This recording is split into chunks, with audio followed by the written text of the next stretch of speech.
I even doing? Sitting around here talking about Crypt of the Dwarf and Knack 2? What am I doing talking about Knack 2? We've got a game. We gotta go and reveal. Everybody, forget about Knack 2. Pay attention to Kusog7ande. Crappy, take us past the Commodore 64 games and to our reveal. Everybody, we all love this GM. Please welcome them in. Knack 2 fan, Seth Highwind. Seth Highwind, I didn't know you were a Knack 2 fan. You're not even gonna acknowledge that, huh? Yeah, I see how it is. Oh, I'm a furry. I love Knack. There, can you hear me now? Yes, I can hear you. Okay, cool. So why do you my love microphone Knack wasn't too? active in Twitch for some unknown reason. That and happens. now that you've disclosed my love of Knack and all things relating to Knack, I need to go quietly see myself out and bury the secret even deeper. Yeah, it turns out the Kuso was inside of you all along. Oh, that's terrifying. Please, everybody, if you have too much Kuso inside of you, I've got a quick remedy for that. That explains why I'm feeling like crud right now. Oh no, you're sick? Unfortunately. Oh, everybody, we got a little sick Seth Highwind here, and the only remedy is pain. Not your pain, That sounds about giving right. pain out to other people. Oh. Yeah. Speaking of that, you've chosen something that actually really intrigues me, but I haven't played.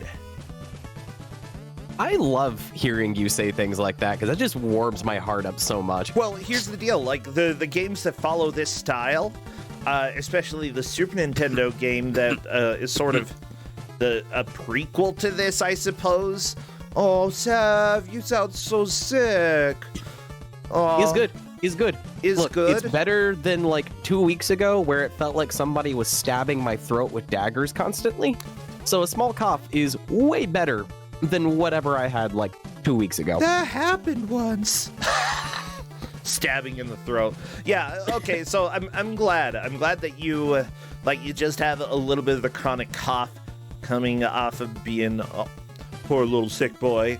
But yeah, I feel like today you're going to be able to get a little vengeance on the world for getting you ill, and I'm really excited. And like you said, you're excited that I kind of like things like this.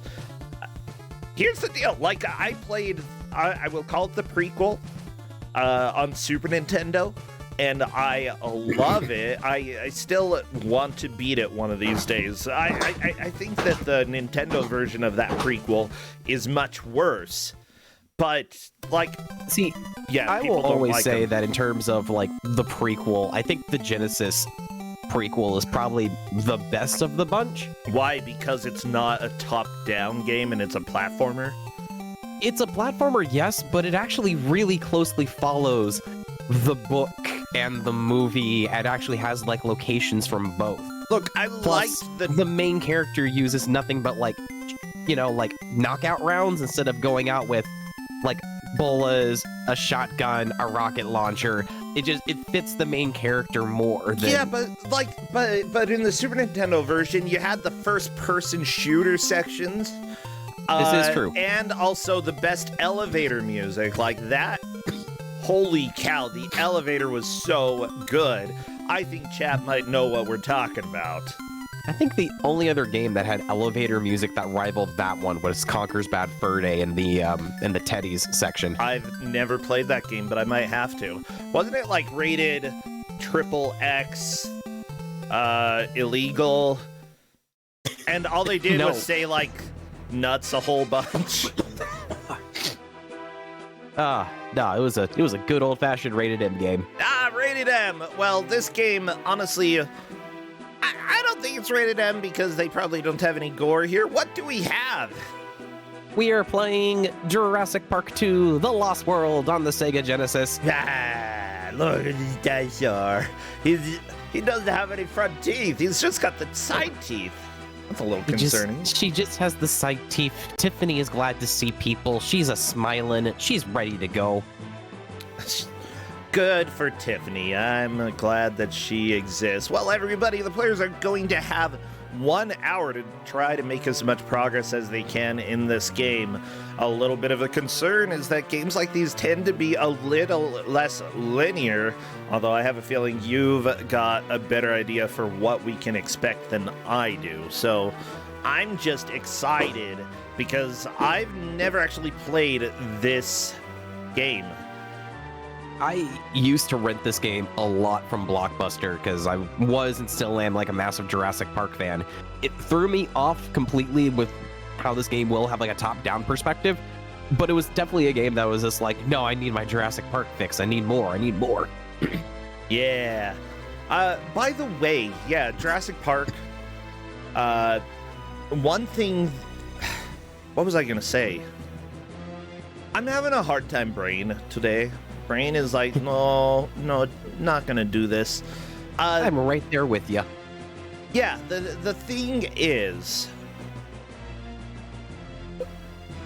Oh, you mentioned Blockbuster. That's what I was gonna talk about. Netflix came out with a series about Blockbuster, and let me just say, it's not very good. The comedy sucks. That's upsetting. I know. I am so angry. No, the big thing is that, like, the show about Blockbuster is essentially name drop the show. All they do is they, like, make references to stuff, and it's like, guess what? References aren't that funny, huh? No, especially when cute. They're not even old school references. They're modern references. I don't care. Ew. Yeah. Ugh. Yeah.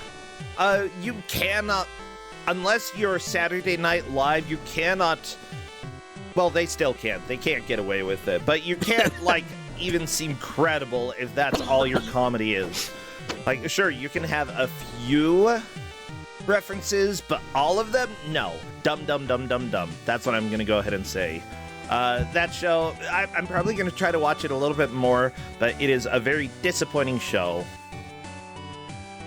The Blockbuster show on Netflix. I would say if you were thinking about renewing your Netflix subscription to watch that, just don't. It's not worth it. It's just not worth it. I think The Lost World Jurassic Park may be worth a Netflix subscription, though. I'm not sure. It is definitely the weakest of the original trilogy, in my opinion. What are you talking about? Way better. Okay, I imagine the book was way better. The third movie sucked. Why? Because the Nokia ringtone was an important part of the plot, and I will never forgive them. I will never forgive the people who made the movie. Not only that, but then it was like, oh, guess what? Dinosaurs are actually more intelligent than the humans. And it's like, shut up. Shut up with this dinosaur propaganda that you've got here. How'd you even find us? I followed that stupid jingle on your cell phone. I hate it. Yeah, Jurassic Park 3, very dumb. I'm going to go ahead and, in my opinion, Jurassic Park 1, best, 2, good, 3, dumb. Dumb. By the way, I'm going to issue an early flashing warning, everybody. In fact, I'm going to go ahead and put that in the title here. There will be lightning on the title screen, and if all 4 players have it synced up, then there will be a lot of flashing at the same time. So I'm transitioning over there. Avert your eyes if needed. Okay, here we go. I think I'm ready for a match. Thank you, Evner, for the follow. I hope you all are ready for dinosaurs. Are they changing any of the basic options? So there really is no options to be changed in here outside if you want to play this game with a friend or not. I don't know why you would want to do this co-op, but hey, that's always an option for people. Ooh, there was a nice helicopter sound. But yeah, the 4 people we have, Aerofodder, Yugi, Slow Beef, and Mix Cyborg, are ready to deal out the pain to themselves, I guess. Yeah, honestly, I'm really excited that Slow Beef is here. Slow Beef has been working had been working really hard on getting a game released, and it came out, and it was pretty fun. I got to do a little QA for that, and it's my first video game credit. They're like, hey, you didn't totally suck. You actually found some stuff that we could fix, so you are now... I am officially additional QA, additional QA. Yeah, Yay. That's my credit, additional QA. Let me see. I got two people saying that they're... on the video game equivalent of IMDb. Moby Games? Yeah, let's go with that. That's essentially what it is. Yeah! Everybody, if you want me to do additional QA, then sure, whatever.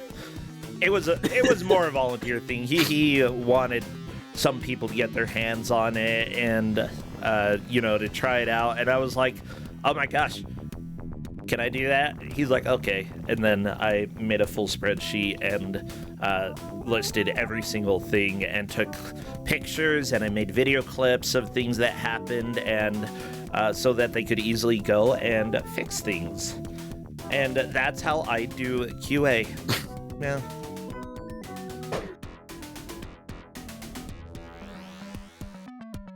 Huh.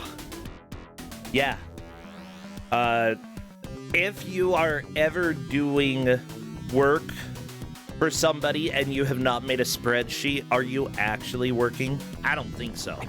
I don't think so. Like, No. spreadsheet is part of the prerequisites for any type of work available. Yeah, it looks like Slow Beef's aspect ratio changed. Whatever. I'll just wait until they all start the game. Slow Beef, where are you? You're supposed to be letting me know that you're ready.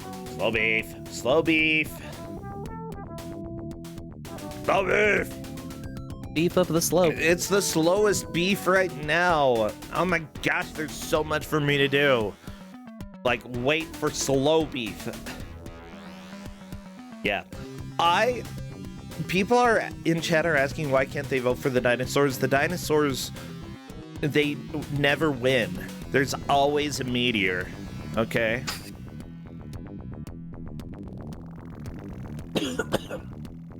I don't know. Life always finds a way. Okay, I'm gonna do the countdown. Everybody, get all of your best dinosaur emotes, or I guess a horse for the logo there. Anything that is like prehistoric, maybe helicopters. Get all of your exciting Prehistoric action helicopters. I would say get the best spam dinosaur. We need dinosaurs, guns, a hippo. Oh no. As soon as I see movement in the mobile app, I will get it started. And here we go. Yeah. Oh, you know what? Pokemon are basically dinosaurs. Yeah. Yeah, for the most part. If I had an emote of your mom, I'd spam that. Everybody, welcome to the level of humor that I have right now. That's all I can do. It looks like Slow Beef immediately jumped into the map, which I thought it was a mini game, but no, that was the map. So yeah, like, go ahead. They're given these like basically Palm OS PDF, like digital personal data assistants, PDAs, and it has a lot of information on them if they choose to utilize it. The main thing they'll be using a lot is the map, because once they're past this quote-unquote tutorial stage, the game does open up. Because the way how the game is broken down is there is the initial tutorial stage, and then there's a hub map. The hub map can take them to 4 different missions. Once all 4 missions are complete, they can then challenge the boss for that sub area of the island. Gotcha. The maps are large. They yeah. You can even see on Slow Beef screen that telemetry doesn't. It shows you what you think you might need to know, but a lot of the maps are super maze-like and don't make any sense whatsoever. Yeah, you can go through on the map and choose things you want to highlight. So certain missions you'll need to destroy things like satellite dishes, and you can utilize that to attempt to help you find your objective. Dinosaur facts. There's the fatty. I don't think the dinosaur facts help at all, though. No, they're glorified asset viewers. It doesn't have anything on you know what? the live action like Swamp Man dinosaur facts you get from the CD version of Jurassic Park. I actually really dig, like, because a lot of modern games do have an asset gallery of sorts where you can go and view 3D models. I haven't seen that on any 16-bit games, except for this now. I'm going to go ahead and say I love you, developers. You have already exceeded my expectations for for this. So right now, this is the intro stage. I want everybody to know that this is a 17-point match. The person who takes fourth will have 19 points and will still be moving on in the tournament. So nobody is eliminated. But that also means that we've got some pretty good players here. I mean, I don't really know Arrow Fodder too much as a player, but Yugi has done a lot of blind races. Slow Beef has been in Kusog7ande a whole lot. I believe that he skipped last year, but he's back and honestly really rocking. McCyborg did some runs over at Fastest Furs and has been doing a decent amount of speedruns lately. Honestly, has always been a strong contender as well. So, like, we have some people who are heavily involved in mystery tournament style games. It's very exciting to see what they're able to do with something that is not the typical game you would get in Kusog7ande, and this is not typical. No, it's not. I'm already glad that people have already pointed out that they've seen things like landmines, which, yes, there are landmines in the island. Oh, yeah. I'm glad that people have gotten past the poisonous plants. There are these weird little ferns that when you actually see it on a MKC's screen at the moment. There are these plants that when you get close to them, they emit this gas. And if you stand within their vicinity, your health drops almost instantaneously until you get far away from the poisonous plants.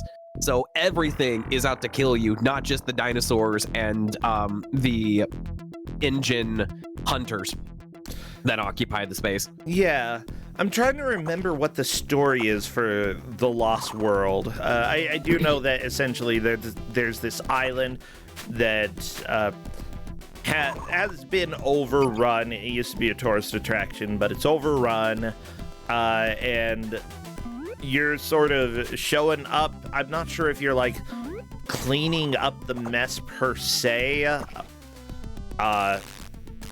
Oh my gosh, Slow Beef hitting some mines and just bouncing in the car. I love it. Apparently Yugi's car exploded, which is cool. But yeah, there is some human versus human actions here. I think you're trying to prevent the evil people from stealing the T-Rex and bringing it back to land. At least that's what I remember from the movie. So in the movie, Engine basically kicks John Hammond out of being the CEO of the operation. And their whole idea is they're going to Site 2 or Isla Sonora, so they can capture the dinosaurs and move them to their new San Diego park, because they haven't given up on the whole idea of, humans and dinosaurs coexisting in a really weird Disney-esque theme park. Yeah. So Hammond capitalism, sends Ian Malcolm out to save his estranged wife and daughter, and also try to stop Engine from kidnapping the dinosaurs.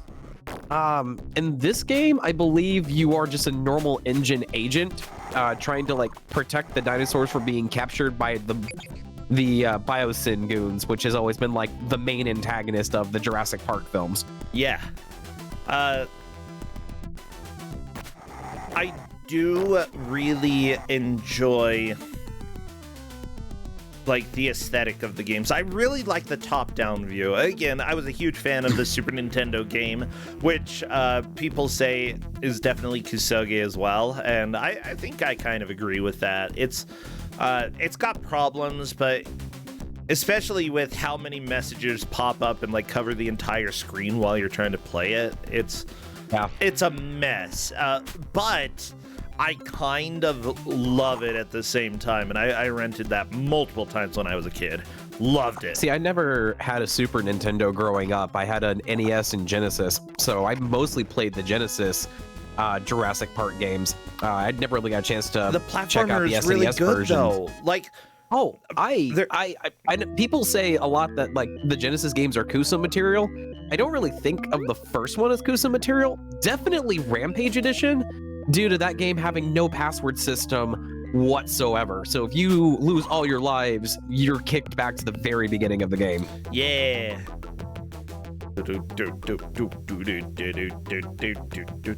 Oh my gosh, I'm so excited. Also, hello everybody in chat. I know I haven't talked to you too much because I've been trying to get the match going. Seth, meanwhile, I think he caught dinosauritis. Yes, very much so. Yeah, what happened Everything with is- that? You turned into a dinosaur. Yep, you slowly transition into your favorite dinosaur. What's which, your favorite? Means... Oh, easily the Gallimimus. They're the long neck, almost ostrich-shaped dinosaurs that can run about 60 miles an hour. The first movie is when Grant and the kids were in the stampede as the Gallimimuses were running away from the T-Rex. Okay, see, you could have said Betty White, and No, you know, I've got too much love and respect for Betty White. no, but wouldn't you want to turn into her? She's. I'd be okay turning into Betty White. I think that. I mean, yes, Yeah. absolutely. Especially if you could. Yeah, no, I agree. I'm upset. Wow, Betty White. No, I'd rather turn into this dinosaur that nobody has ever heard of. Listen, when you have spent like the first 3 years of your job working in Jurassic Park with like 1 year teaching kids dinosaur facts and hatching baby raptors, it is. Oh my gosh, I could go on and on about dinosaurs. I really do love dinosaurs. That was probably like the best part of my job I had. I essentially grew up in Dinosaur Land, right next to Dinosaur National Monument. We'd go sometimes multiple times a year to go see the dinosaurs in the wall. What's really cool about Dinosaur National Monument is that they do have a gallery where essentially topology in Utah is fascinating because of all of the mountains that were made over millions of years. There was a riverbed that essentially became almost vertical. It's at about a 70, 75 degree angle. It's very steep. And because of how that riverbed was lifted up, all of the fossils are essentially just on a wall. You know, over probably 5 or 10 years, people went and like uncovered the fossils in this wall, and it's up for display there. It is so, like, honestly, if you ever go to eastern Utah or near the border between Colorado and Utah, it's probably worth swinging up to Dinosaur Land and checking that out because it's absolutely fascinating. It's great. I do know that was like definitely like one of the things I wanted to go and like explore in Utah, because I remember reading about that and I found that really fascinating. But I also want to go over to some parts of the Badlands where they shot the opening scene of Jurassic Park, where you first meet Dr. Grant, and just lays into the 10-year-old for calling like a raptor a 6-foot tall turkey. I feel like deadlier than a turkey. Turkeys are kind of nerds. Especially male turkeys. They are absolutely the nerd of the bird family. No, kingdom phylum. Are they a phylum? Is it a phyla? Birds? Phylum. Yes. Trying to Cool. not Yeah, think it's at the not moment. Yeah, it's not Mammalia. Someone in chat is saying turkeys are the best. They're kind of cool. I mean, they make me think of the Scarlet Pimpernel and how the dudes all dress up in fancy clothes. That's what a male turkey is. Also male peacock. Also basically any male bird. Yeah. with all their fancy tricks to make themselves look Well, intimidating, but also quite lovely and beautiful. well, someone has to strike a pose and bear the weight of well-fitted clothes, and that is why the Lord created man. Yeah. That musical, if you've never listened to The Scarlet Pimpernel or never seen it, absolutely worth it. Highly recommended.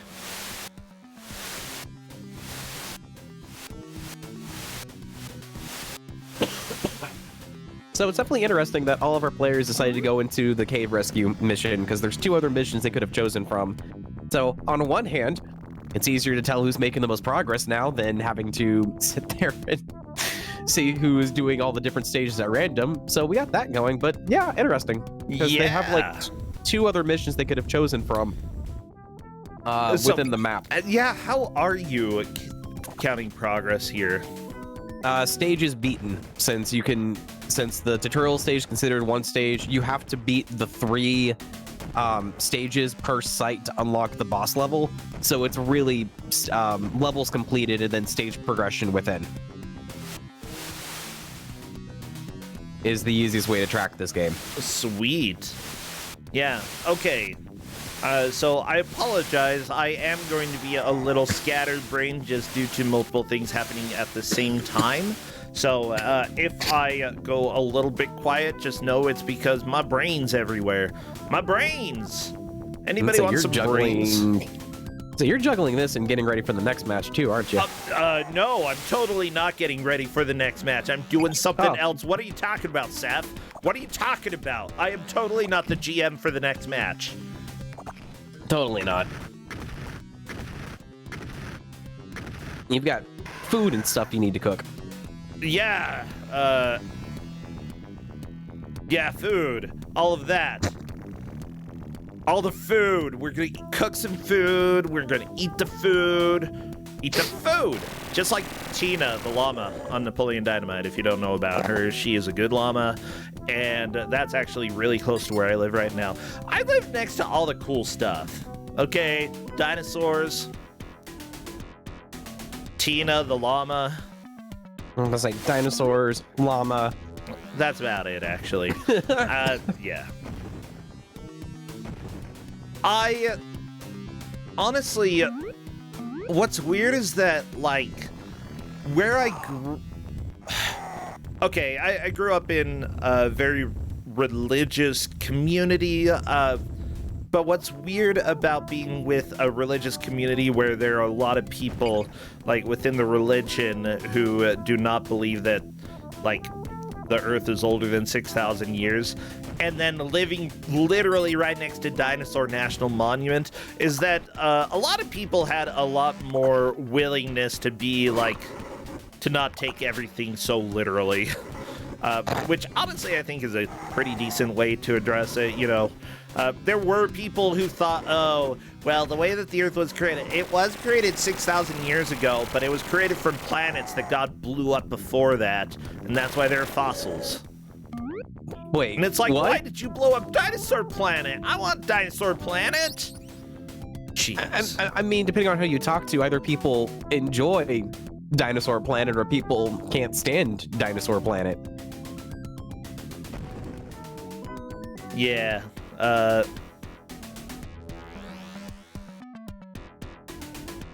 you a fan of Star Fox Adventures, or are you part of the category that can't stand the game? I have never played it. I absolutely don't know. But I think it's a fun game. It's a game that gets a lot more flack than it honestly deserves. okay, just so people who are watching later on YouTube and not seeing Twitch chat know, Star Fox Adventures was originally Dinosaur Planet, and Crystal was going to be the protagonist, but then they're like, let's go ahead and trap Crystal in her crystal. That's out. Can you imagine if I were a big bad guy? I would probably do something stupid like that. That would be great. I feel like the only villain I know that traps people in crystal is Witch Cart from Tales of Sky Patrol. Sky Patrol. It was a Japanese exclusive Game Gear game. Okay, okay. Oh my gosh. Well, I'm just trying to use my brain right now and see what we are going to do with these dinosaurs. You know, I feel like they didn't kill as many dinosaurs in the movie as they are killing in this game. I mean, dinosaur, that's part of your profit margin, right? So the dinosaurs actually have two different health bars. They have a blue health bar, which represents their stamina, and then they have a red one representing their health. So if people want to be pacifist, they could use their like tranquilizer darts or smoke grenades to drain their stamina so they're not killing dinosaurs, or they can go out with like the machine gun and just light them up.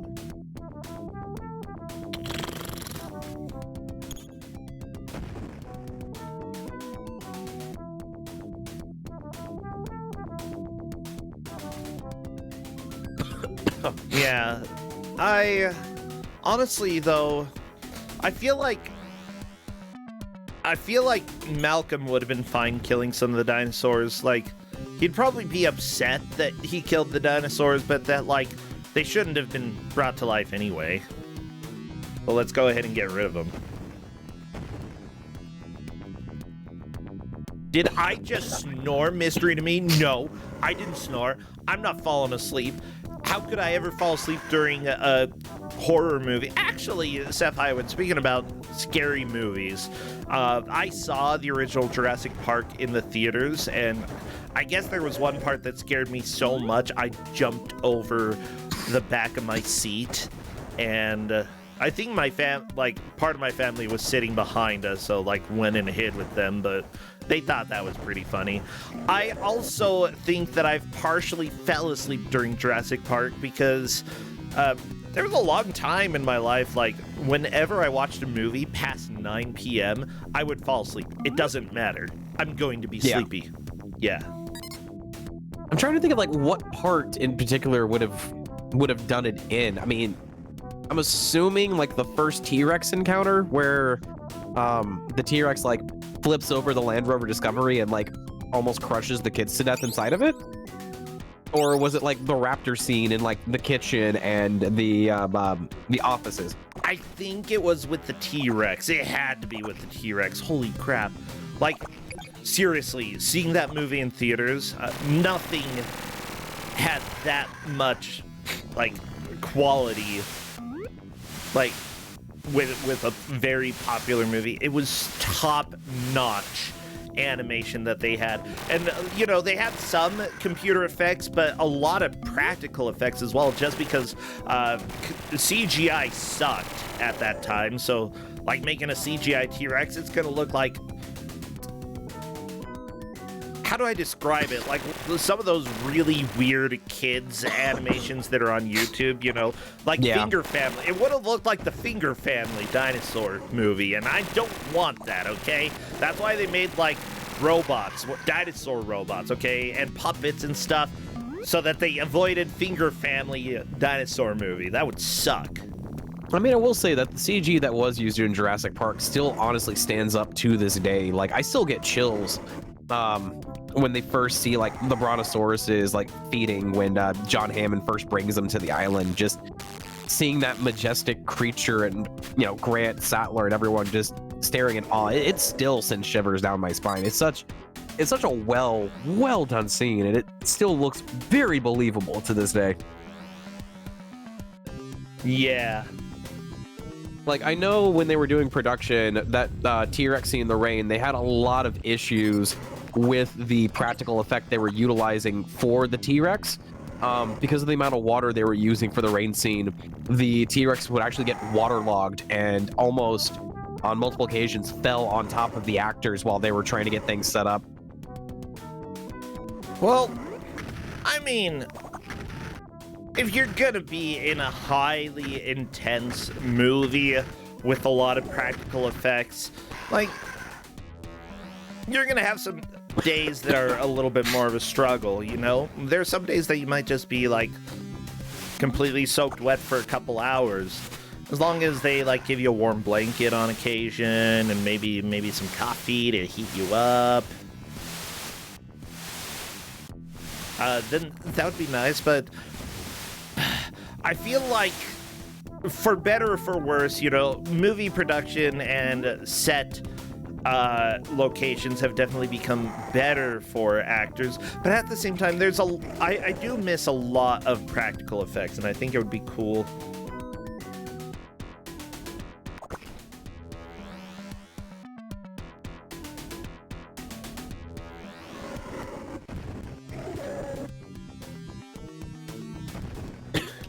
Now my brain isn't working as I juggle several things at once.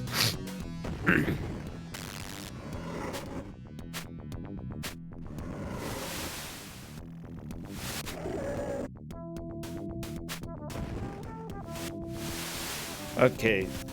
Because as it seems right now, MKC is actually almost done with this stage.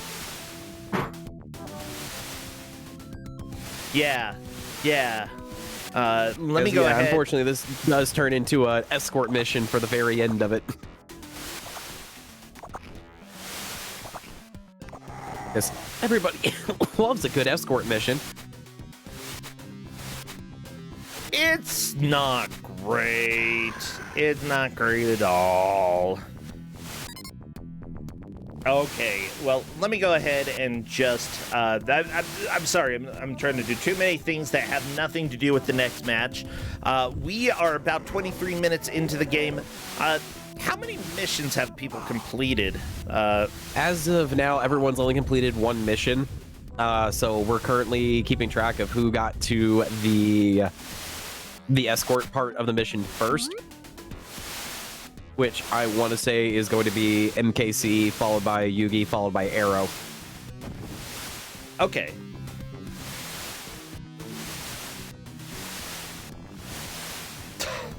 Oh, I love all of these annoying sound effects.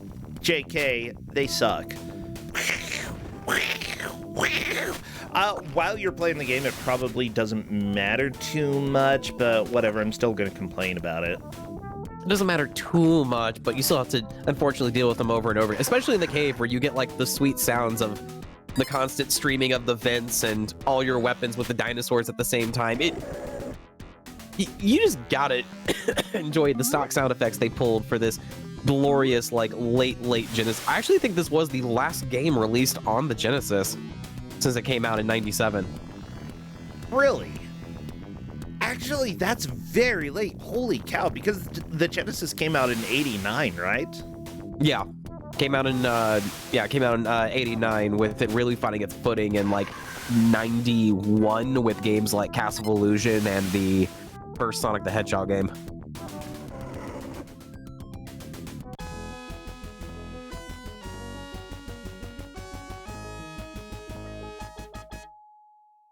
There we go. Right, cool. We got a mission completed.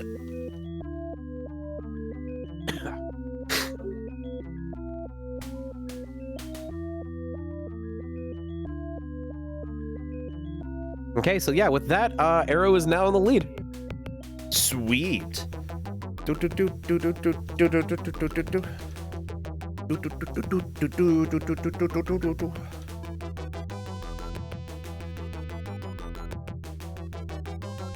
Aw, yeah. Well, here we go. Arrow fodder into a place that has really good music. I like this music. Is this sort of a hub world that we have here? I see 2 cave rescue.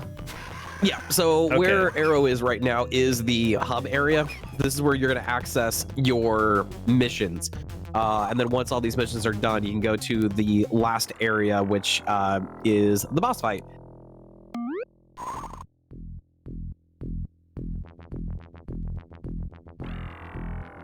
So like the boss race for the boss level for this one it's called Bike Race, where you are on a motorcycle and you're racing up against a team of like bandit bikers trying to like run you off the island and capture a dinosaur.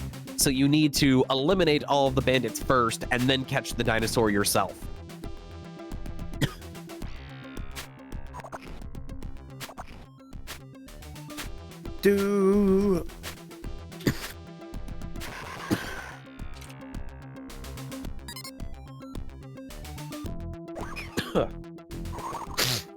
Oh, man.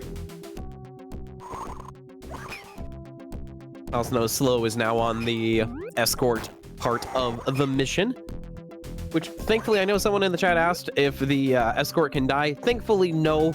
He is invulnerable, which is great. The dinosaurs don't really attack him. They just predominantly focus on you. And while you can shoot your escort, you don't have to worry about accidentally killing them, which is nice.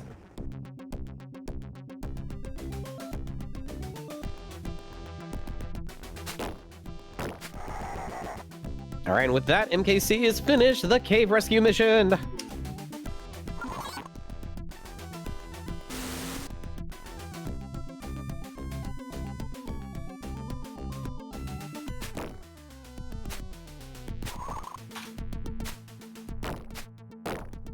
So right now, Arrow is working on the Activate the Sonar mission, in which throughout the map, there are 8 sensors in total you need to find and activate to increase your visibility on the island, according to the story.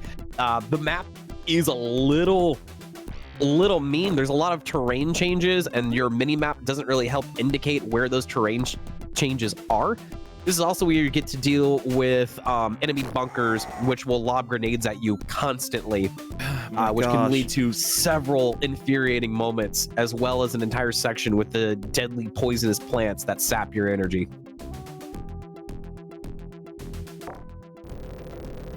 Yeah. You know, I guess that's one thing that I really didn't care too much about Jurassic Park 2. The first one was mostly man versus nature, although occasionally there were people who messed things up.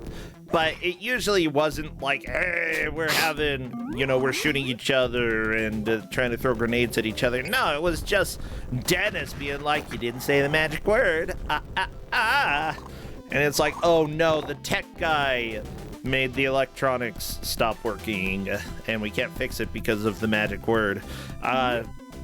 So that wasn't like, it's a different type of conflict. Mostly that type is, rather than people with guns, it's people with greed. And I find that a lot more compelling in a situation like this. But then again, like, I think that even goes back to old school Godzilla stuff, you know? That a lot of kaiju were created out of the greed and hubris of man. And it's kind of nice that this type of science fiction follows that as well. Oh no, MKC found the poison plant path, unfortunately. So throughout that entire thing, lost a lot of health, which you're meant to find the car and drive through the area in order to survive. Come on.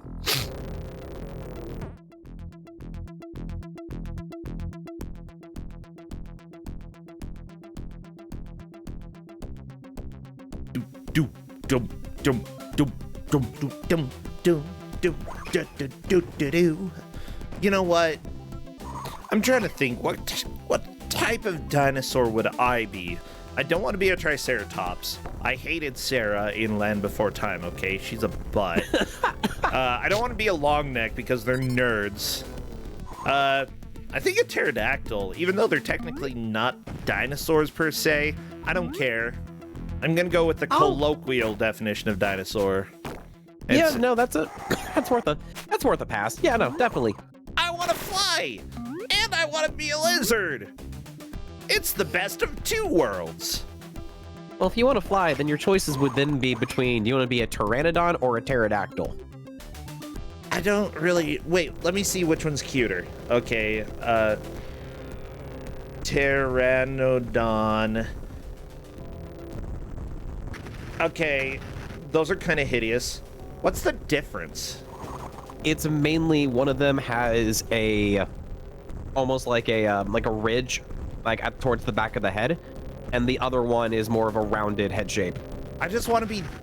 Is it Ducky?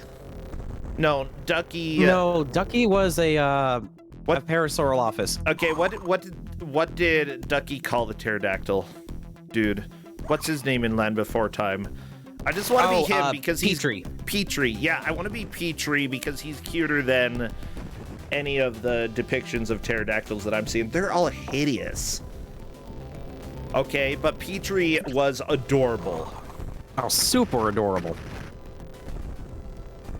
Like, come on, let me go ahead and show a picture of this nerd. Come on, look at him. Like, he looks kind of evil because he looks, actually, some of these pictures, he looks really creepy, but like, how do I find something that doesn't have a watermark? Whatever, this is gonna have a watermark, just deal with it, everybody. Okay, let me put this up. Some point, I need to torture myself and watch the other Land Before Time movies. No, you don't. No, see, out of morbid curiosity, I really, really want to. I've seen some of the others. They just, no, they hurt. Okay. Oh, I bet. Look at him. He looks like a duck. I think that maybe I just want to be a duck. Can I just be a duck instead? Do you want a new duck? What, a new duck? No, I want to be a duck. Why would I get a new duck? What does that even mean? Weird Al reference. Your Weird Al reference. Oh, thank you. A new duck? Oh, which song is that? It's a Huey Lewis in the News parody. That doesn't help. What's the parody? Oh, give me a second. Oh, yeah, it's the parody of I Want a New Drug.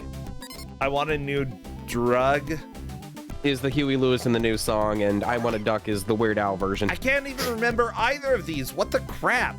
Okay, look, I don't want a duck. I don't want a drug. I want to be a duck. Is this too much to ask? Anybody, can you make me a duck? That's like my priority right now. Become duck. Okay, well, there we go. Slow Beef is through another mission. So congratulations, Slow Beef. I really have no idea how people are doing compared to each other, though. Welcome to me trying to do literally anything. I mean, as it stands, everyone has completed the cave mission. But in terms of people finishing them first, Arrow was the first one to finish the cave mission, followed by MKC, then Yuji, and then Slow Beef.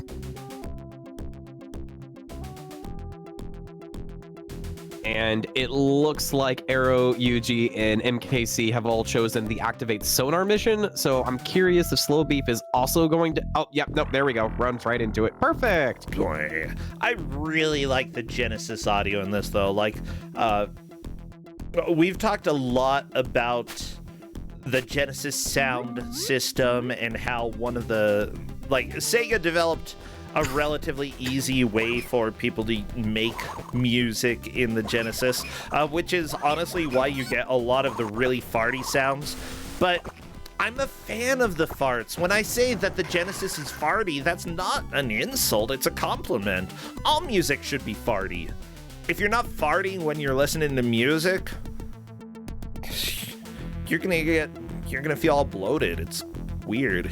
It's not good. The thing with the Genesis is either you knew how to compose with the Yamaha sound chip or you didn't. And that's unfortunately what led to a lot of the Genesis music sounding very, as you put it, party.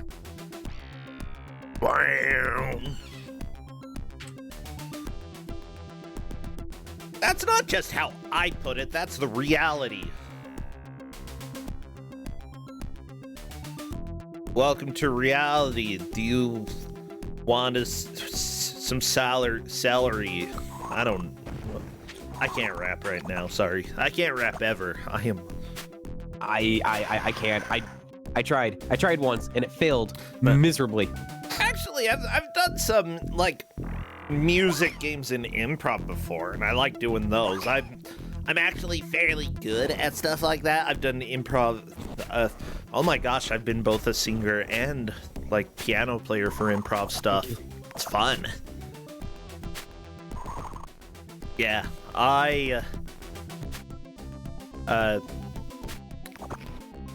but it has to be like in the afternoon or evening, you know, trying to improvise before 6 p.m. it doesn't work. You're just too dumb at that point.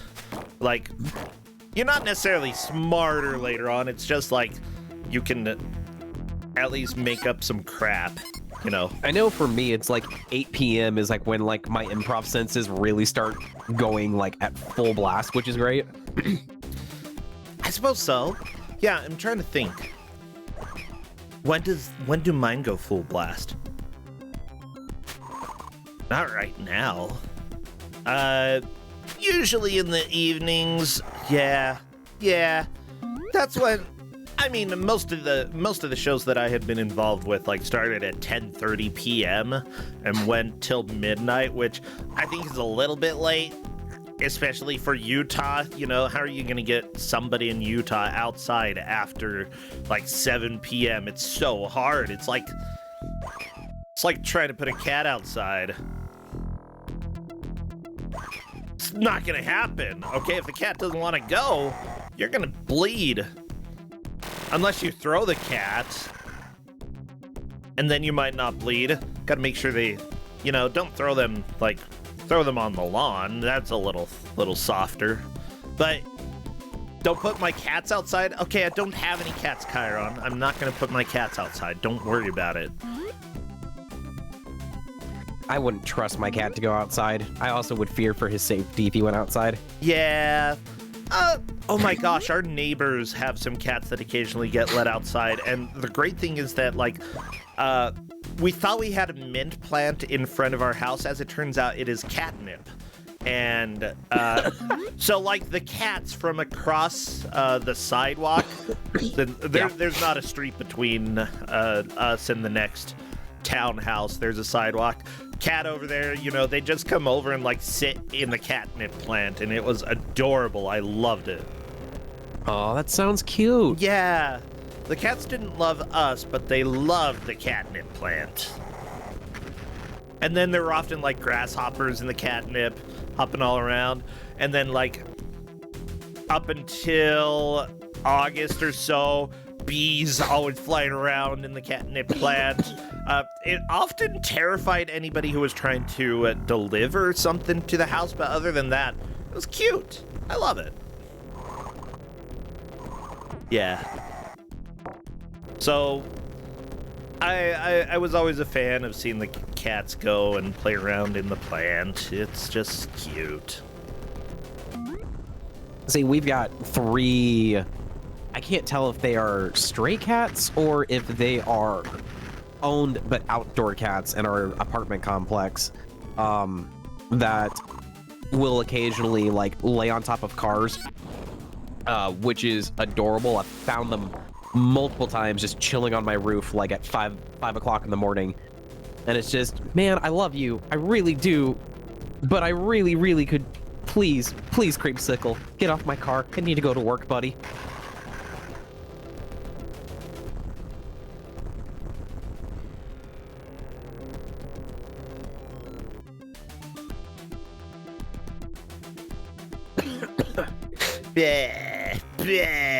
Well, the lucky thing, you know, I'm totally not GMing for the next match, but the lucky thing is that we pretty much already have everything set up, so that's good.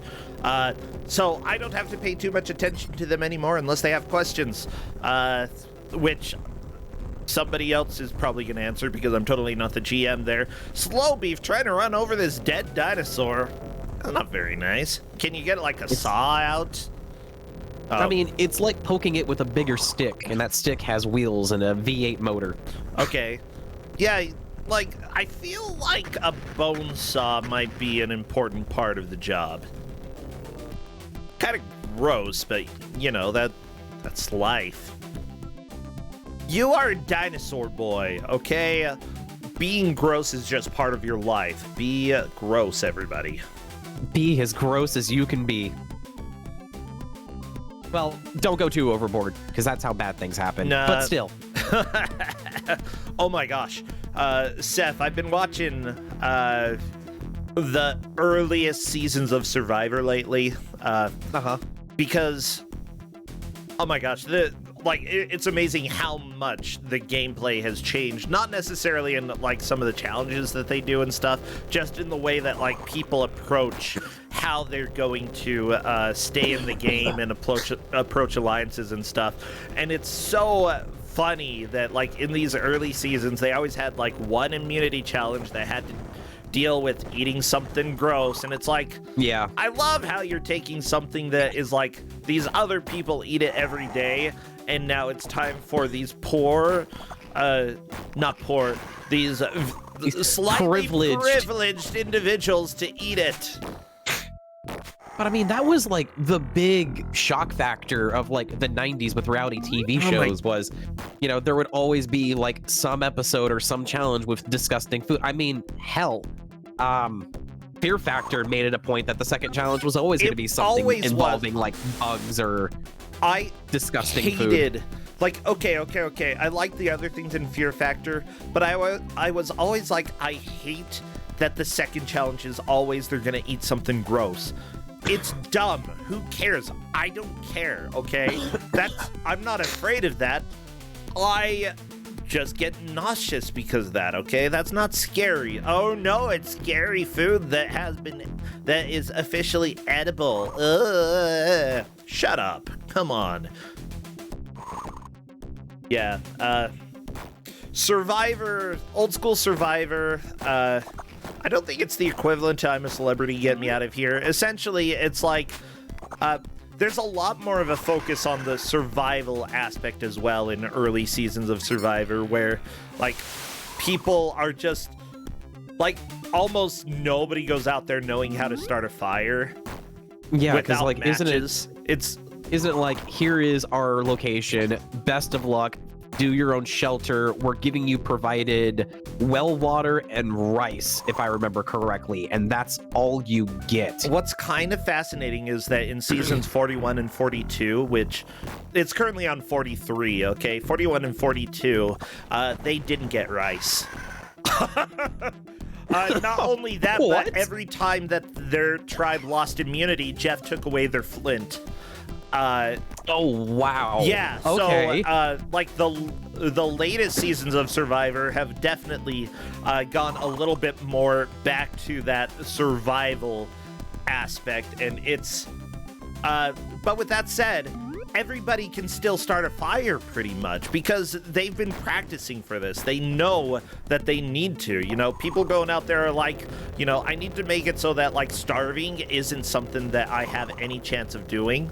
And, you know, they'll actually go and look for plants because they already have studied up what's going to be edible. And then, like, half of their tribe can already go spear fishing. So if they get a spear, great. You don't have, like, season 1 Survivor guy making the... What did he call it? The Uber rod or something? A fishing pole that he never caught a single fish with. It was hilarious. He was trash at that. Yeah. There are 43 seasons of Survivor, chat. And what's great as well is that, like, the later seasons almost deal completely with survival and strategy, and they don't really pay too much attention to drama. And people actually, like, come up with new strategies. Like, considering it's been on for 43 seasons and people still have new social strategies for staying in, it's so cool. I love Survivor. I didn't know it lasted that long. I thought it was over by, like, season 10, because I think I stopped watching. I know my family and I stopped watching it, like, I think season 5. Is when my family and I stopped watching it. Honestly, I would say that if anybody wants to watch modern Survivor and is interested in a good season to watch, go and watch season 40. That is an all-star Survivor season. There's some really awesome players who came back and played in that, and you can start seeing some of the really, really cool moves that people make.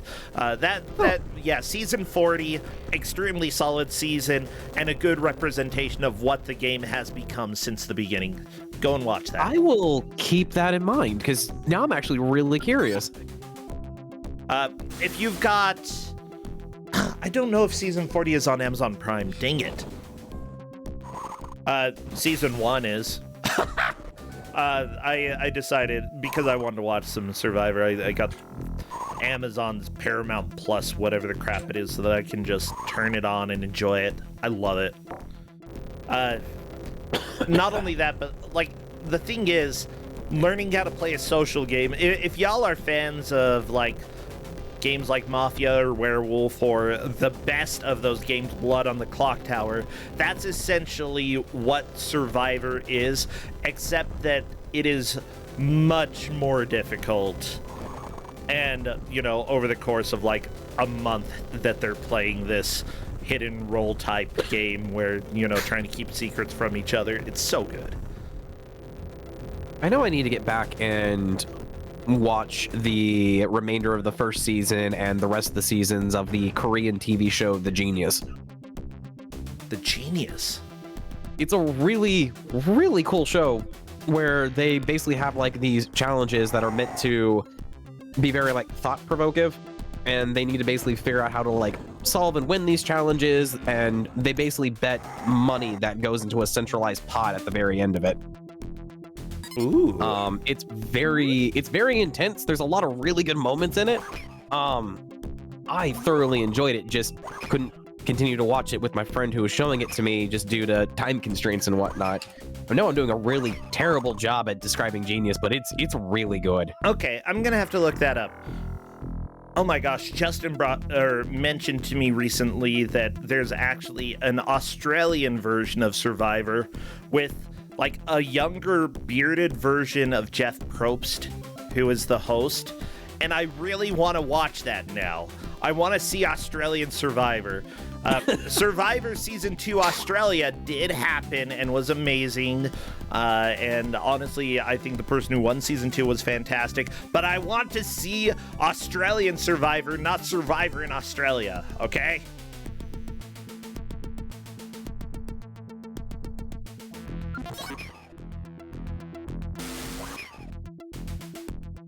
But oh my gosh, yeah, the last season that I was watching, the latest season that I watched all the way through, season 42, is really funny.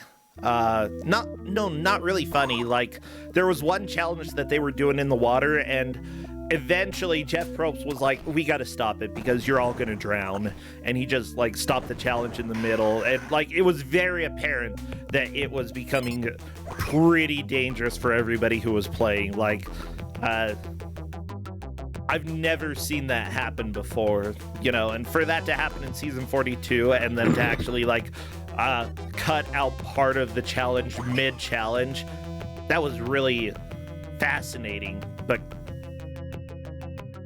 like, yeah, everybody would have drowned if they would have kept going, except for one guy who was like just managed to do literally the entire challenge by himself when it was a tribe. Okay, whatever. We're watching The Lost World Jurassic Park, not talking about Survivor. Right? This game was made by Appaloosa Interactive Corporation. This was specifically a group that was... Where were they? Hungarian game development studio. This game was made in Hungary.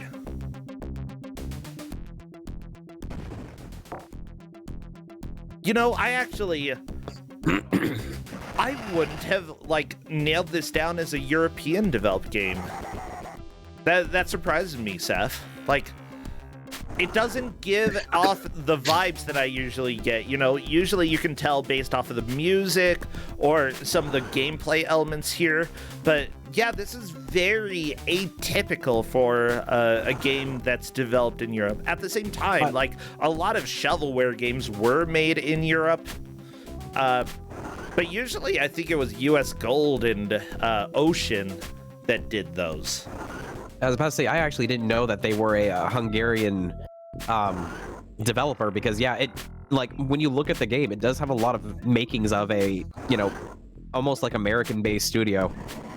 Actually, I guess that this technically was a company that was that had an office in California, and the people specifically who worked on it may... No. Game designed and developed by Laszlo. I cannot say the last name. This is definitely not an English name. But same project manager for Echo the Dolphin. He designed this game, also designed The Tides of Time. Oh no, technical manager for Cyborg Justice. That's not a good game. Programmed California Games. That's not a good game. Directed 3 Dirty Dwarves. Wait a second. I'm sorry, what? There's a game called 3 Dirty Dwarves. I'm morbidly curious, but also terrified at the same time. I'm very curious about this now.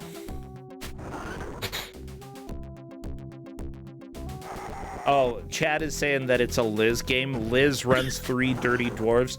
I'm not too surprised, Chad, that I'd run 3 Dirty Dwarves if I knew it was a game I'd enjoy. Hey, Arrow Fodder just caught a thing. It's a dinosaur. Caught a dinosaur. Yeah, so the Arrow, big Stegosaurus. Arrow is currently on probably the worst mission of the initial 3 you can pick from. Because the whole idea of this is you need to bait the Stegosauruses into the cage, and the only way to do that is to give them a nice love tap with a tranquilizer round, and then it just basically chases after you. If you can't get it within the cage, it does massive amounts of damage to the health, which is just super annoying. Okay.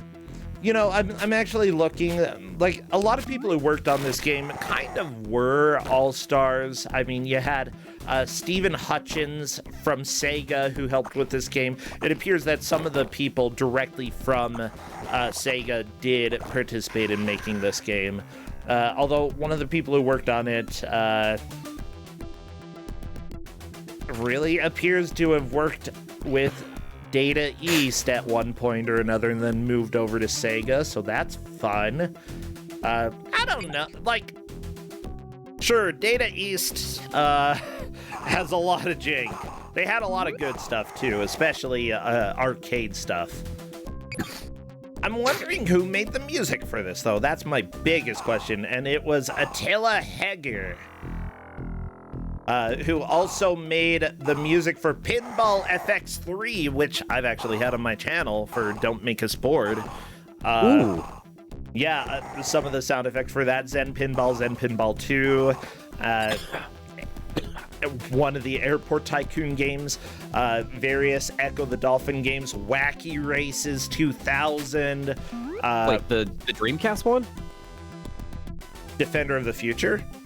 Yes. Okay, yeah, so wow, they did the OST for both Echo and Wacky Racers on the Dreamcast. Nice. There's actually some pretty good soundtracks. Yeah, I know. This is like a legendary person in music. And guess what? They did sound effects this year for Circus Electrique, which I don't know anything about, but you know, that's pretty cool. Oh, Zen Studio. Okay, it has to be one of the pinball things then. Oh no, Slow Beef just killed the dinosaur. Threw grenades until the dinosaur just blew up. You gotta blow up the dinosaur. Throw the grenade right out the door. Gotta blow up the dinosaur. I love it.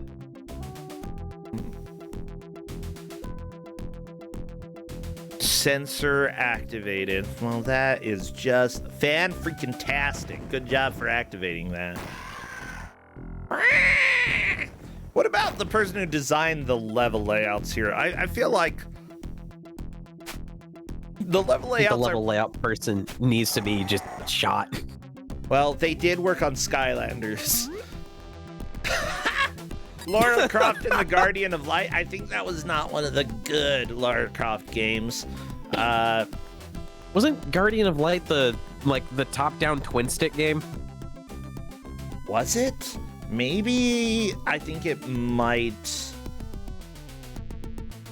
have been. It's definitely yeah, top-down puzzler. Okay. Was that one any good? I heard a lot of good things about it, actually. Well, okay, there we go. This was the first game that they designed, okay? Oh, okay. So maybe that makes a little bit more sense, you know, working... There are a lot of people who, the first time that they design a game, they're going to run into pitfalls that you wouldn't normally expect with somebody who's experienced. The level layout for this game, not great, but I would say for the first time that they worked on a game, it's kind of decent. admirable. Yeah. Especially since this game is very much atypical, you know, having a top-down exploration Jurassic Park, almost open world in some aspects game. It's very much not the standard.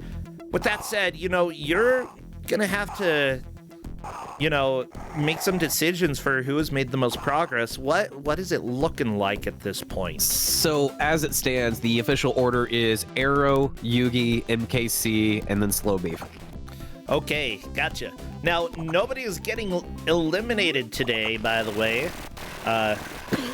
So that's not a huge pressure for the players. Man, I wish I could show you like the text document I was having to write as I was keeping track of like all the sonars that like everybody was activating Oh, yeah. on the last mission, just to try to track it at that point. Yeah, honestly, at this point, all the players want to do is just complete one more objective, or, you know, if they can complete a mission, complete a mission. There's not much time left. Go, you know, you've got extra lives, burn through them. Play risky. You know, if you don't play risky, you're not going to be able to make any more progress. Mission failed for Yugi. Uh-oh. That's a bit of a setback. Considering we're right at the end, that might actually matter, but I'm not sure. Slow Beef went to the boat. I guess shouldn't be going to the boat. Yeah, this seems really confusing. Like, there's a reason I haven't been talking about the game for, like, too much, because I really don't know what's going on. Other than people are wandering from one place to another, and then they've got this big truck to capture dinosaurs in. Yeah, so for like the Stegosaurus option, you have to either use the, like, basically what like MKC is doing at the moment. You have to basically bait the Stegosauruses to go into the cage by following you, and the only way to get their attention is to shoot them with a tranq round, and have them chase you about. Or you can use the stunner and try to like electrocute them to the point where you can basically push them into the capture cage itself. Mm-hmm. If you are using the stunner like Yugi's doing at the moment, and you stop electrocuting the Stegosaurus, they will turn around and stampede you. So it's either you try to play it safe by using the stunner to make them move in the direction you want, or you shoot them with the tranquilizer round and just haul butt to the cage. And even then, the cage itself is a very finicky, to say the least. Okay. What the hitbox is of the Stegosaurus actually following you into the cage or not. Gotcha.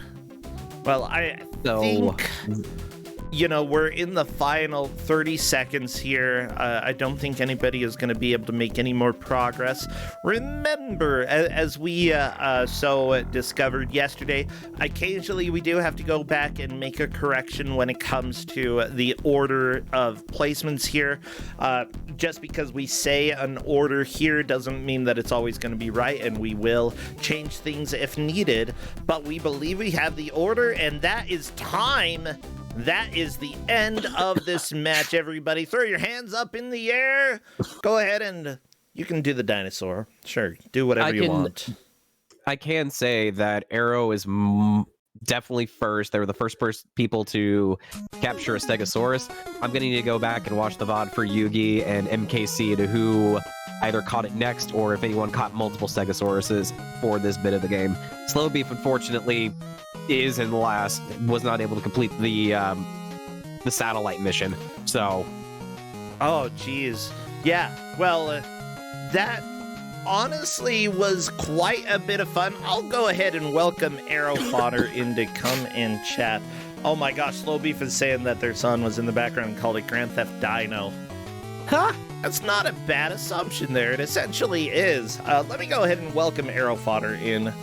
Come and chat in general if you want. Yeah.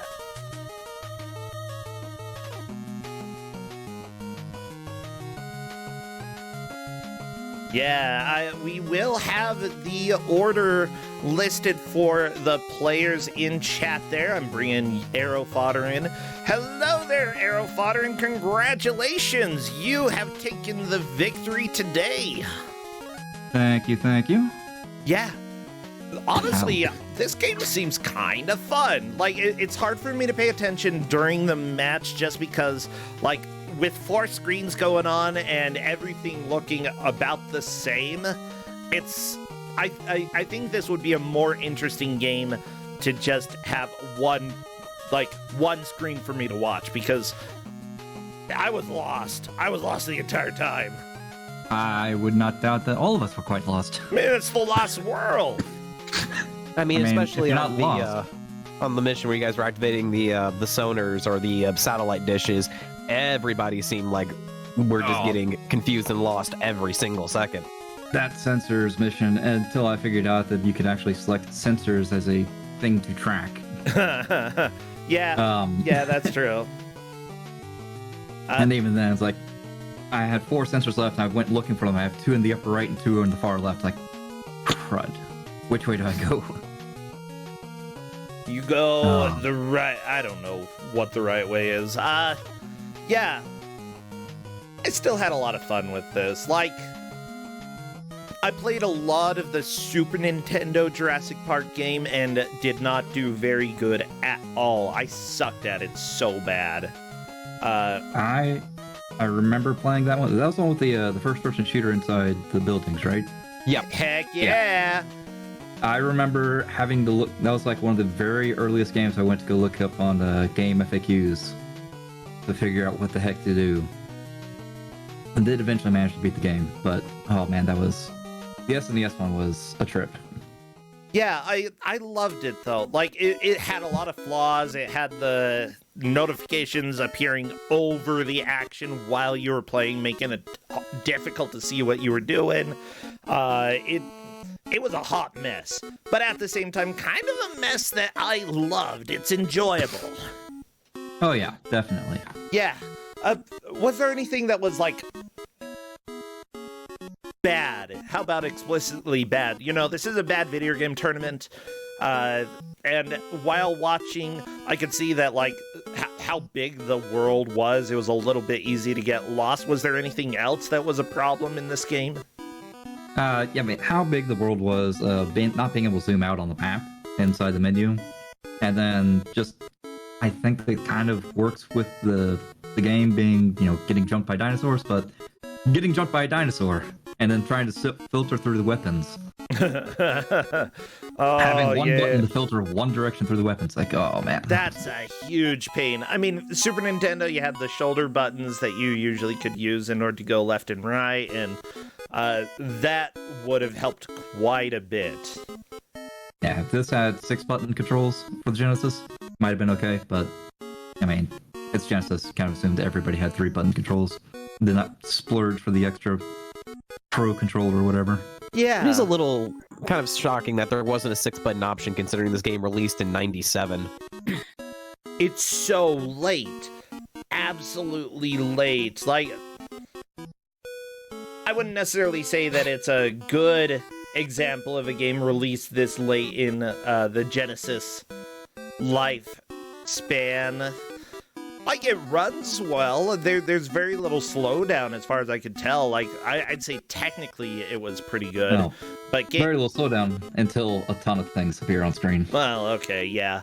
Also, one thing that we noticed while looking at some of the people who worked on this is that this was some people's first game. The level designer, for example, this is the first game where they did level design, and I think that it shows. It's not the best, but at the same time, for a first effort, it's kind of impressive. Yeah, the cave was... I did not expect the cave to be as long as a sequence as it was. Like, I expected that... I picked up the extra life and thought that was the guy you were supposed to rescue. And then I realized, oh wait, why don't you go back? Extra life, human, you know, what's the difference? Hey, it looked human enough. It's fine. It's the Genesis. It's true. It's person-shaped. That's good enough. Well, seriously, great job, everybody. All of you who played in this match are moving on to round 4. Slowbeef going to have a little bit more of the uphill battle and is going to have to take first in order to stay in. But yeah, Arrow Fodder, at this point, you're almost guaranteed to make it into the bracket, so great job here. Thank you. Yeah, anything else? Are you streaming over at your own channel these days? Are you doing anything fun video game-wise? No, I'm playing God of War on my own. The God of War Ragnarok? Yeah, Ragnarok. But Mr. Fancy stream... PS5. Oh, I see how it is. Sorry. But when I do stream, I generally stream like Friday nights or Saturday nights. Got some friends doing a co-op Piranha playthrough. It's mostly me building a stairway to punch God while they run around the yard. And then Saturdays we've been doing just kind of whatever. I think we've been doing a Palace of the Dead, first Palace of the Dead run through in Final Fantasy 14. Oh, I need nice. to still get through that. Maybe one of these days. I will. Well, thank you so much, Arrow Fodder. Seth Highwind, I'll go ahead and let you go so that you can tell everybody in Discord the results of the match and the order that they came in. Otherwise, thank you both so much for playing. I hope that you have a fantastic rest of your day. You too. Thank you. Bye! Thank you. Well, everybody, this is Kusog7ande, the Bad Video Game Tournament. I'm going to go ahead and run a quick ad. I got to stand up and use the restroom. Go and grab a beverage or some other... If you don't have a liquid near you, you should. Go and grab a beverage, everybody. We'll be back in a couple minutes.